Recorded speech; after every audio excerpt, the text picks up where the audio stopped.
பணம் வாங்கினா அது கரெக்டா நடந்துக்கணும். சும்மா பெரிய புட்டிங்க மாதிரி பேசுறீங்கன்னு வச்சுக்கோங்க, அவ்வளவுதான். நீங்க அப்புறம் எதுக்கு வாங்குற கை நீட்டி வாங்குறேன்? எதுக்கு வாங்க?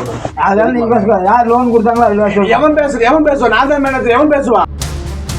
இருக்க மாட்டேன். அப்புறம் என்ன வித்த காட்டுறியா? வித்து காட்டுறியா? வித்த போதுனே போது காட்டுறியா? காட்டுறியா மாதிரி காட்டுறியா? உடம்பு ஆள் இருக்கா? உடம்பு ஆள் இருக்கா?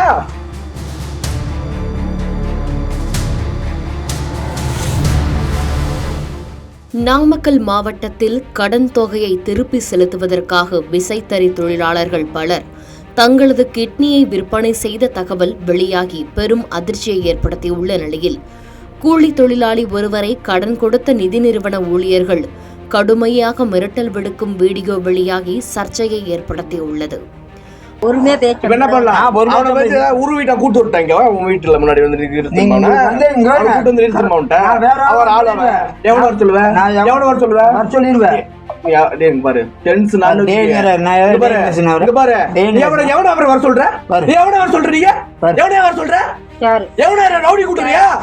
இங்க பாரியா, ரவுடி கூட்டுறியா? எவன வர சொல்ற? நான் கட்டறேன் கம்பெனி எடுங்க. எவன வர சொல்ற? நீ எங்க பாரியா? எவன நீ வந்து போறியா? பாரு, எவன கூட்டு வர? கூட்டு வா. நீ கூட்டு வா. பாரு, நல்லா இருக்காது. அப்புறம் நாமக்கல் மாவட்டம் எருமப்பட்டி அடுத்த சேந்தமங்கலம் பகுதியைச் சேர்ந்த கூலி தொழிலாளி சிவசங்கரன். இவர் ஈக்வட்டாஸ் எனும் நிதி நிறுவனத்தில் கடன் பெற்று மாதந்தோறும் தவணை தொகையை முறையாக செலுத்தி வந்ததாக கூறப்படுகிறது. இந்த நிலையில் குடும்ப சூழ்நிலை காரணமாக கடந்த மாதம் நிலுவைத் தொகை செலுத்த முடியாத நிலைக்கு சிவசங்கரன் சென்றுள்ளார். இதனால் அவரது வீட்டிற்கு வந்த நிதி நிறுவன ஊழியர்கள் கடுமையான சொற்களால் சிவசங்கரனை திட்டியதோடு தகாத வார்த்தைகளாலும் திட்டியுள்ளனர். இருக்க மாட்டேன். அப்புறம் என்ன வித்த காட்டுறியா? வித்து காட்டுறியா? வித்த போதுனே போது காட்டுறியா? காட்டுறியா மாதிரி காட்டுறியா? உடம்பு ஆள் இருக்கா? உடம்பு ஆள் இருக்கா? உடம்பு ஆள் இருக்கா? என்ன பண்ணுவ நீங்க? என்ன பண்ணுவ? கிழிச்சிருவியா? குத்திருவியா? அப்புறம் நீங்க தான் சொல்றீங்க. அப்புறம் ஆள் கூட்டு வரீங்களா? எவனை கூட்டு வர? இல்ல எவனை கூட்டு வர? எனக்கு பேசுறதுக்கு 2 ஆள் வருவாங்கன்னு நான் சொன்னேன். வேற வந்து மேலும் காணாம போயிடுவனி என நிதி நிறுவன ஊழியர்கள் பகிரங்கமாக மிரட்டலும் விடுத்துள்ளனர். நிலுவைத் தொகை கட்ட முடியாமல் எதற்காக கடன் வாங்கினாய் என நிதி நிறுவன ஊழியர்கள் கேட்க, எதற்காக எனக்கு கடன் கொடுத்தீர்கள் என கடன் பெற்றவரும் கேட்டதால் நிதி நிறுவன ஊழியர்கள் செய்வதறியாது முழித்தனர். ரவுடி கூட்டுறியா? இங்க பாரியா, ரவுடி கூட்டுறியா? எவன வர சொல்ற? நான் கட்டறேன் கம்பெனி எடுங்க. எவன வர சொல்ற? நீ எங்க பாரியா? நீ வந்து போறியா? பாரு, எவன கூட்டு வர? கூட்டு வா. நீ கூட்டு வா. பாரு, நல்லா இருக்காது. அப்புறம் இருக்க மாட்டேன். அப்புறம் பஸ்ல வச்சு நான் கட்டல. பஸ் லோன் வாங்க இதே மாதிரி 2 மாசம் 3 மாசம் பெண்டிங் விட்டுருக்கேன். அப்போ இதே மாதிரி தான் வந்து வீட்டுக்கு அப்போ வந்து வேற வீட்டுல இருந்தேன். அப்படியே தான் வந்து கட்டியிருக்காங்க. சரி கட்டாதுன்னு லோன் இல்லைன்னு சொல்லியிருக்காங்களோ.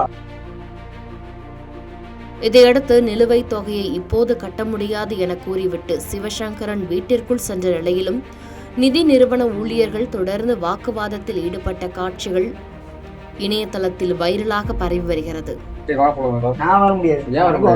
வர முடியாது. நீ போலீஸ் கூட்டிட்டு வந்தாலே நான் வர முடியும். கிளம்பி வந்தோம். நீ ஆளு கூட்டு வரணும்ல? ஆளு கூட்டு வரணும்ல? உனக்கு 1 மணி நேரம் இங்க உட்காரு. நீ ஆளு கூட்டு வரல. இப்ப அவ்வளவுதான். நீங்க சரி சரியா? சரி. அந்த பெரிய விவரம் மாதிரி பேசிட்டு காட்டி வாங்க. வா கருசாமி வா. கடன் வழங்கும் நிதி நிறுவன ஊழியர்கள் வாடிக்கையாளர்களை மிரட்டக்கூடாது, பணம் உடனே தர வேண்டும் என வற்புறுத்தக்கூடாது என அரசு பல்வேறு சட்டங்களை கொண்டு வந்தாலும் இதுபோன்று அடாவடி சம்பவங்கள் நடைபெற்று வருவதாக பல்வேறு தரப்பினர் குற்றம் சாட்டியுள்ளனர்.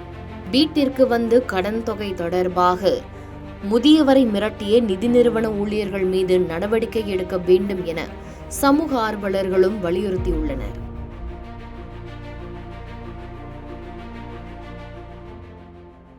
செய்திகளை உடனுக்குடன் தெரிந்து கொள்ள கீழ்கண்ட கேபிள் மற்றும் டிடிஎச் நெட்வொர்க்குகளில் எம்நாடு செய்தி தொலைக்காட்சியை காணுங்கள். பாதகம் செய்பவரை கண்டால் நாம் பயம் கொள்ளலாகாது பாப்பா. மோதி மிதித்துவிடு பாப்பா, அவர் முகத்தில் உமிழ்ந்துவிடு பாப்பா.